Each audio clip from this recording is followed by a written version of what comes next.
Welcome to Faith Break, finding God moments in your everyday. Each week on Faith Break, hosts Karen Luke and Ann Gallagher bring spiritual refreshment to your daily life. It's April 6th. As we get ready for the freshness and new growth of spring, Karen and Ann reflect on how God is bringing new life into our hearts and into our world during this Lenten season. Welcome, everybody, back to Faith Break. I am Karen Luke. And I'm Ann Gallagher. And we are closing in on our Lenten journey. We're motoring towards Easter at this point. We have covered the Lenten disciplines. Yep. All three of them. And so now we're kind of taking a broader view, more thematic view of some of our Lenten readings and themes as we head towards Holy Week. So today we are going to be talking about finding renewal in God this Lent. And our topic is this week really drawn from our Sunday Mass readings. So maybe the woman at the well. We've got the woman who was caught in adultery. Yep. Jesus has so many interesting relationships with women. I'm confused. John 8. So it's the woman caught in adultery. And then the first reading is also really beautiful from Isaiah. So maybe we'll take a look at those as we go. Yeah.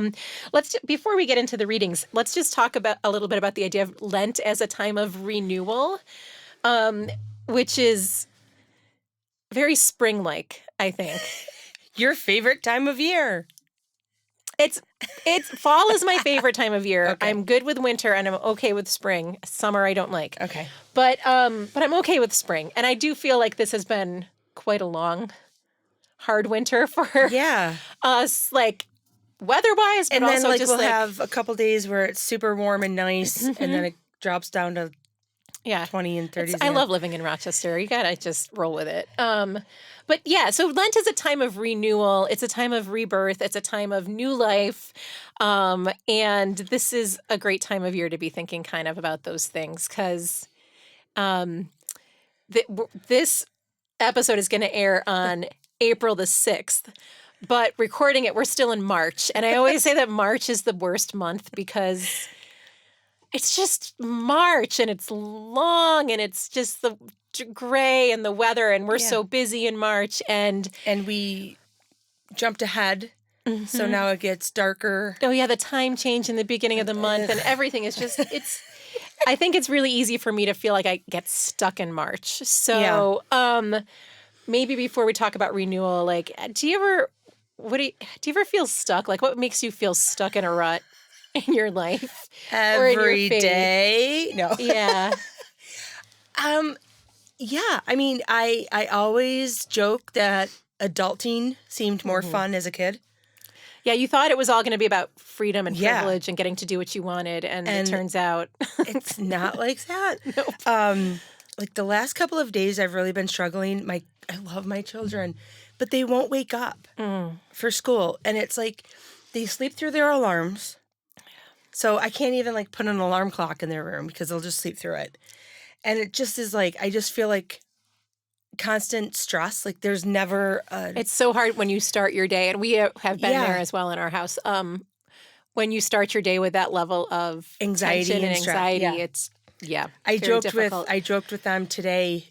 You know, like the fire alarms in the hotels where they have the lights flashing in the rooms, the buzzers and the buzzers. I'm like, I'm going to install flashing strobe lights in your rooms because it's exhausting for me too, because mentally it's just one more thing that I have to do. Yeah. And I was like, it's very hard. Yeah. So yes, I do feel stuck. I like when they don't have school or summer break because it's more freeing.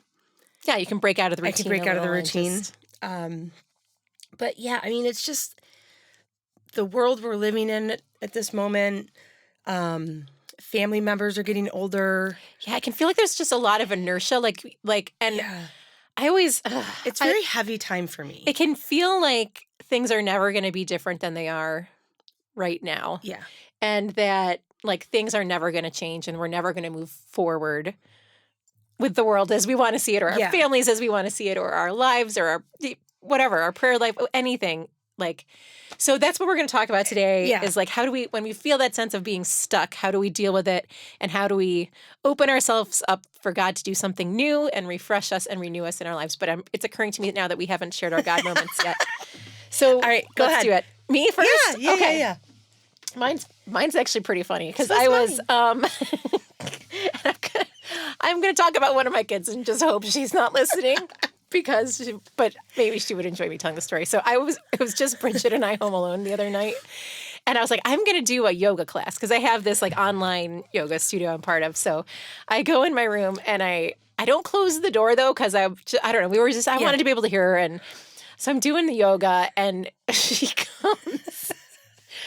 comes barreling into the room and she has this like rubber thing on her head. It's hot pink and it's got like little fingers and it's like shaking and she's like shaking her head and all the little rubber things are going and she's just like dancing around in this thing. And were you in like yoga. Downward dog that like you fell on the floor laughing? I freaking lost it. It was so funny. And it was just like, there was only one way to interrupt your mom when you're doing yoga. Right. When she's doing yoga, right? It's like you have to go big or stay home.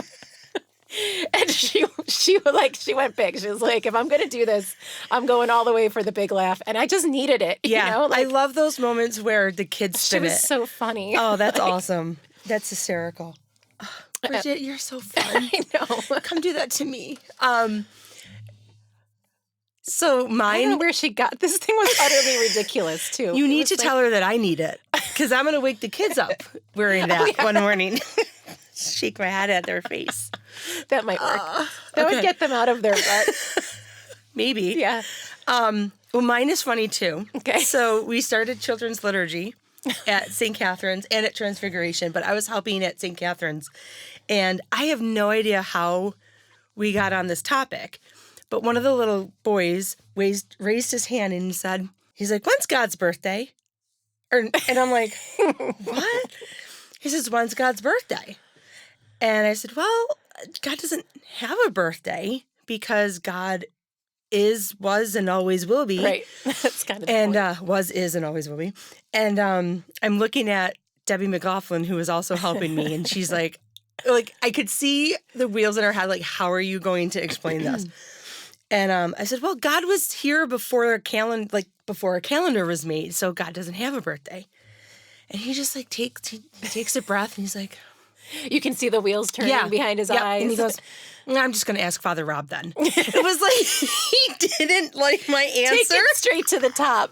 It's like, whatever, I'm passing you. I'm going to ask Father Rob. And, oh my gosh. And it was hysterical. Like, I wasn't mad. I was like, I really want to be there when he asks him. Like, I want to know what Father Rob would say. So, yeah, definitely. That would be fun too. So I got laughing with them and I was like, well, I think Father Rob would probably say the same thing that I said. But if he had to choose a date, it probably would be August 12th. Because that's his birthday. That's Father Rob's birthday and he thinks, that's the best day of the year. But it was just like the innocence. Oh my gosh. We're going to do a whole episode one of these days on funny things that teens and kids have said to us or questions that they've asked us in our line of work, because that would make for a really funny conversation. But I love the innocence. Yeah. And just like, he didn't care that we were in the middle of something completely different. Oh, yeah. He's just like, I have a question. I'm going to ask it. And if I don't like your answer, I'm going to go ask Father Rob. Oh my gosh. I love working with kids. That's the thing. It's like, we can feel stuck as adults and stuff, but working with kids and teens, like, there's so much joy in the interaction. Do you ever like feeling stuck and down and discouraged? Yep. But then you have you listen to, we have all these problems as adults. Yeah. And then you'll hear a kid's problem and you're like, oh, I wish I had that. I wish I couldn't figure out which color crayon to use today. Oh, I know. Yeah, I mean, and now it's like that our kids are teenagers. You think about when they were little and when they had a problem, you could pretty much fix it. Yeah. And now we know nothing. You can't. We know nothing. Even if you could, they wouldn't let you. So, oh man. All right. So yeah, discouragement. Discouragement, I think I've talked about this before with you and here, is that like I struggle with discouragement, and it's probably, I don't think people would say that about me who know me casually or like, because I'm like an optimist and a dreamer by nature, and I have a lot of like high hopes and big dreams and stuff, but that's like, it just makes it all the harder when things don't get realized, or if they don't get realized like fast enough for me, because patience is always a struggle too. So like I feel like renewal is something I really I long for in those moments when I'm feeling discouraged and I feel like I can't get out of it myself. I don't know. I feel like interesting. I'm thinking about this, and I was like, for all the times that I was discouraged, I felt like I would never get out of it. So then when I get discouraged now, I'm like, why can't I remember that I did get out of it? Yeah. And it feels like there's just too much. Right. And why this time would be different, that I wouldn't be able to get out of it. Yeah. I know, because we know God has brought us through the desert before, right? Talking about some of our Lenten readings from previous weeks, right? We know God brings us through it. But when you're in the middle of it, it can be hard to see where you're going. Like, I feel this year that I feel more, like during Lent, I feel more in the desert. Not just because I'm putting myself in the readings, but because of just life. Yeah.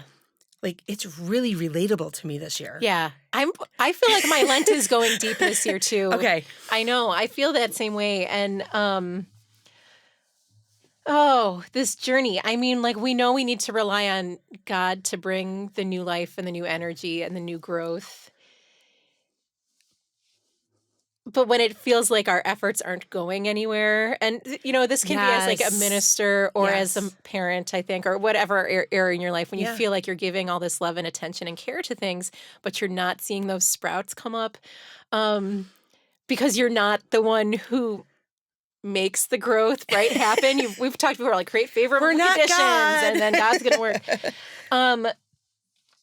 It's like in these springtime moments, though, in the external world, we're starting to see those little tiny signs of spring, like those first crocuses that come up, or like the melting snow, or like birds came into my yard this weekend. That they were haven't been loud. back since, they were haven't loud been back this since, weekend. you know, for months, and like, so it's just like those. Sometimes the hope comes in teeny tiny little signs, or like the teen at youth group last week who doesn't always seem like he wants to be there, but at the end was like, I want you to hear this song that I was praying with, you know, like those little unasked for graces that will come even when we can feel stuck in the desert. Because remember, how long were they in the desert for? 40 years. 40 freaking years. Like, I know. Like, That's, we talked about Lent being 40 days, but really we're kind of, you know, we're always kind of always in each of the seasons. Do you know what I mean? Like, we have the liturgical cycle. Right. Well, but it just helps us to express whatever one we happen to be living through at that moment. We're always kind of doing them all. Well, in the first reading, the first Sunday of Lent, it was about Jesus being in the desert for 40 days. Yep. And, you know, that 40, do you know why 40 is so, like, I just know that I think it's symbolic for, like, you know, everything. 40 means all of it. Yeah. And it just seems like a long, kind of like 7 means long time. Everything. Yeah. But this weekend in Isaiah, I just wanted to point out a passage, because if you haven't realized, I am one who kind of thinks about the past quite a bit and where I was and how to change things. And so in Isaiah 43:16-21, it says, "Remember not the events of the past. The things of long ago consider not. See, I am doing something new." And I was like, oh. Right? It just like melted this ice away or whatever, because it's so much easier to focus on things that have happened. Yes. Or focus on things that the unknown. Like, I don't know what's going to happen. I don't know what's going to happen. But, like, I am doing something new. Every day is a new opportunity to be. And the challenge to hold life in open hands like that, because I think I tend to be more like, well, this is how I hope they will be. Right. But even if it's something I'm hoping for, it's not necessarily like God doing something new. That's like God surprising me with something. That's a whole different thing. Right. Than I don't know. Do you feel like sometimes the something new is that you just got through the day? Sometimes, yeah, or the week or whatever. Yeah, and the beginning of that passage too. I love this one. Starts that, thus says the Lord, who opens a way in the sea and a path through the mighty waters. So the idea that like whatever we're stuck in, like God can open it, God can free it, God can like, get us through it. Because it's just the days. We would talk all the time about how like the years are short and the days are long, but like the things we have to get through in every given day. Right. As like working moms in ministry is like huge, right? But we have to trust that it's going to happen, right? We can't just have like, oh, okay, I'm good. God's going to take like, it's up to God now. Well, Right. you have to trust, and it's not that God. I mean, we have free will, right? It's not like God has planned our entire life out for us. Right.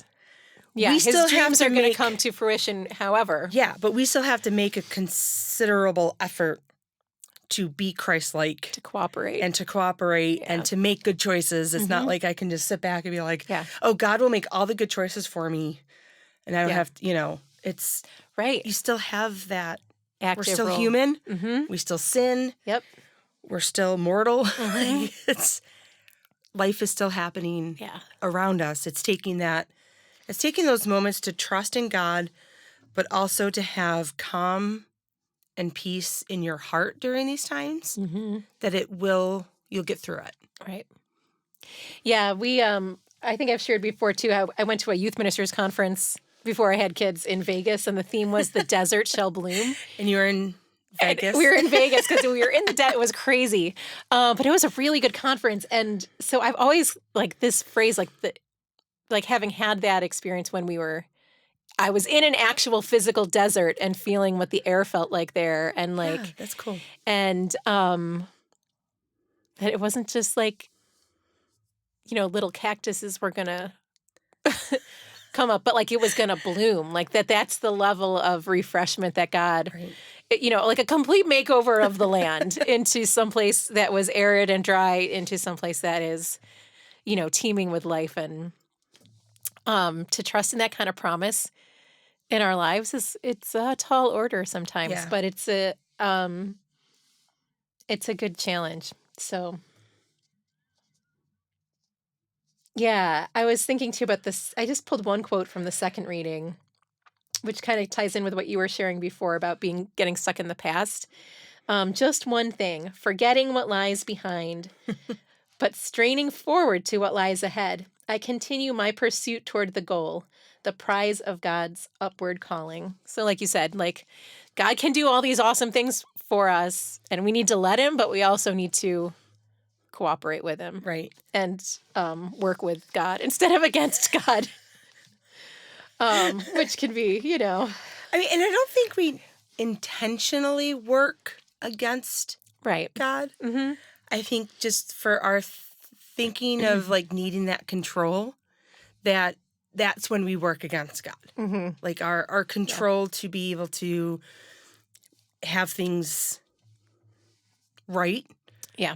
And fix things ourselves rather than the in the now. Yeah.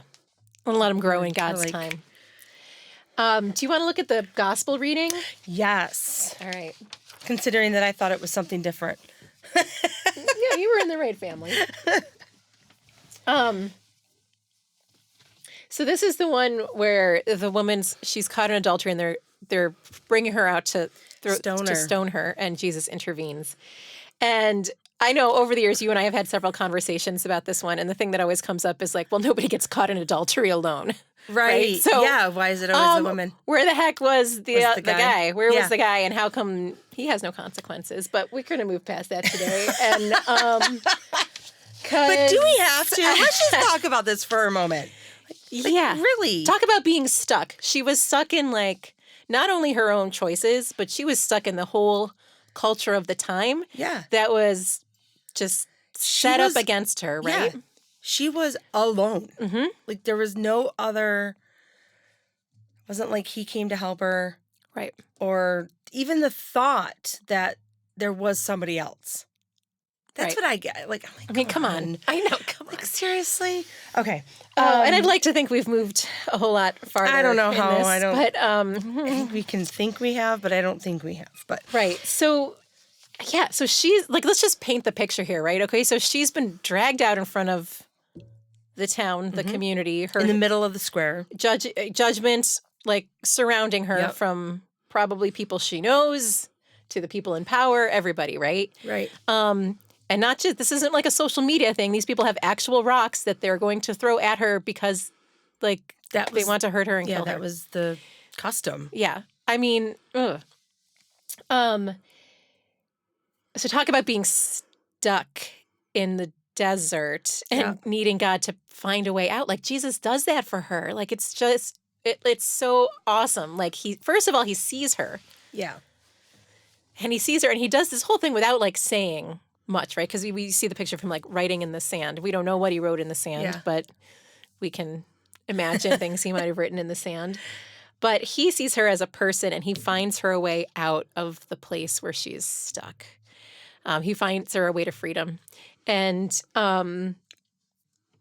yeah, that's powerful. And what I like about the story is that we can easily judge others. Mm-hmm. It's easier to judge others than ourselves, right? So, like, I could think of 8 million things that somebody else is doing, but looking inwards, it wouldn't occur to me that I was doing the same thing. Right. Have you heard the joke about this? I don't think so. Okay, can I tell it? Yeah. Okay, so... okay. Okay. So Jesus was standing around and he says, whoever has not sinned, cast the first stone. And all of a sudden, a stone comes flying over the crowd. And he turns around. He's like, Mom, I wasn't talking about you. So maybe Mary really could be the only one who could do that. But I don't think Mary would throw the stone. No. I don't either. Because, I mean, she could have been in the similar place. Right. Right? Oh, my gosh. Right. Yeah. You know what? I never thought about it quite that way before, that he could have really been seeing his mom in this woman. Yeah. Because Mm-hmm. if it didn't play out the way that it did, if Joseph hadn't stood by her the way he did, it would have happened just to like Mary. that to her. That's wow. See, it doesn't matter how many times we work our way through the cycle of these 3 years of reading. It's like there's always something more, someplace deeper that God can take you. Yeah. Mm. And I mean, Yeah. you think of how much, like, I'm sure Jesus came to that place because that's who he was. Right. But, like, knowing that it could have happened to Mm-hmm. Mary or whoever else was in his close-knit circle, like, how protective we're so protective of our own family, but we don't think about that when we judge others. And they are someone else's family. Right. Yeah. That's awesome. Thank you for helping me see anything.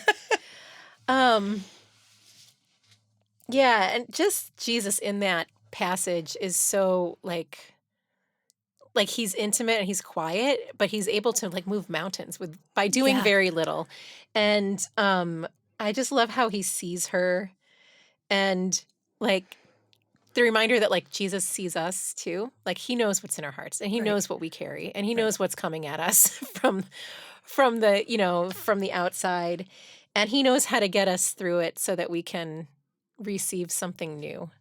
And so to let God bring us to that place in these remaining weeks of Lent is, I think, maybe a good thing to reflect on. Yeah. Like, how do we need God to bring us through our stuck places and to bring us new life and renewal? Well, and to tie it back in with our theme this year, we're pilgrims of hope. So we're always moving towards that. Right. And even though we feel stuck, eventually, right, we will have this silver lining or the sun, the sun shining through the cloud moment where we're just like, okay. Yeah, When Don was here talking about Lent and the pilgrimage and the Jubilee year, I was surprised he didn't say this because I've heard him speak a lot about pilgrimage and how, the thing about pilgrimage is that it's hard and it's messy and like you're going away from your home and you've only got the stuff in your bag or whatever. And like there's going to be delays and there's going to be pitfalls and there's going to be challenges along the way. But your destination is going to be filled with graces and you'll return home a different person than when you set out. Yeah. And so, we've been traveling this journey through Lent for 5 weeks now, going into the 6 weeks. Yeah. So we might be tired by now. Easter might still feel a long way off. And so in those moments to just trust in the process and keep putting one foot in front of the other and look for those signs of hope by the side of the road. Speaking of signs of hope, I'm going to throw our OCIA peeps in here. Like, for us during this time, and I say for us, those that have been through Lent as, cradle Catholics or, even going through the RCIA process previously. But this is a whole different level of desert time for our candidates and catechumens because they've never known the joy of Easter. Yeah. Right? Like this is their first, they are. So if you want to see moments of joy, watch our candidates and catechumens as they're coming up to receive the blessing at communion time. I know. And I am so excited. When they actually could come up and receive, I'm excited for them. Yeah. And every time their faces are just lit up. And then we start this at the Easter Vigil, right? When we have them. But really we are initiating people into the church throughout the Easter season. And, for our faith community, that first week in May is going to be when we're going to get them all through. We're going to do all of our first communions. We're going to have first confirmation at the cathedral. And, we're going to be doing blessings on all those young people over the coming weeks in our, in our parishes. And so definitely, if you see young people in church in these next few weeks, reach out to them, welcome them.